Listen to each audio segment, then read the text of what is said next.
Американскиот председател Доналд Трамп го посети конгресменот Стив Скалис, кој беше ранет во вооружен напад и повика на единство. До ова дојде откако според првичните резултати од истрагата се испостави дека станува збор за политички мотивирано насилство.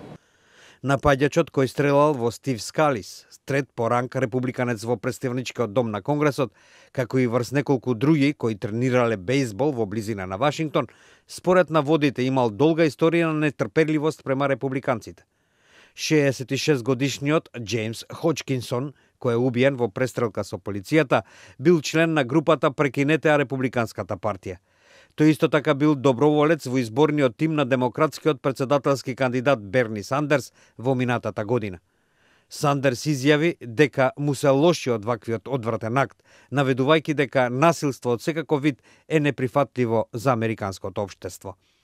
Ходжкинсон, кој живеел во едно предградие во Сент Луис во Илиноис, на социјалните мрежи постојано постирал остри пораки против председателот Трамп и други републиканци. По инцидентот, Федералното истражно биро издаде плакат со барање за повеќе информации за напаѓачот.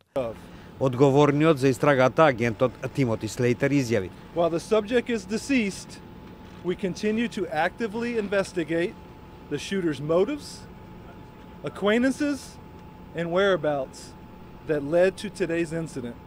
Дейл Волш, пријател на осумничениот, пак на новинарите во Сент Луис им изјави дека Ходжкинсон не бил зол.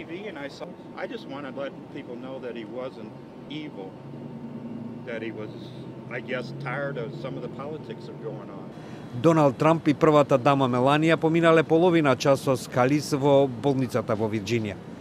Тој бил во критична состојба пред да биде подвргнат на операција откако еден куршум предизвикал фрактура на колкот. Трамп ја пофали полицијата која успеала да го елиминира напаѓачот и побара од американците да ги остават настрана политичките разлики. Ние сме посилни кога сме обединети и кога заедно работиме за заедничко добро, изјави Трамп.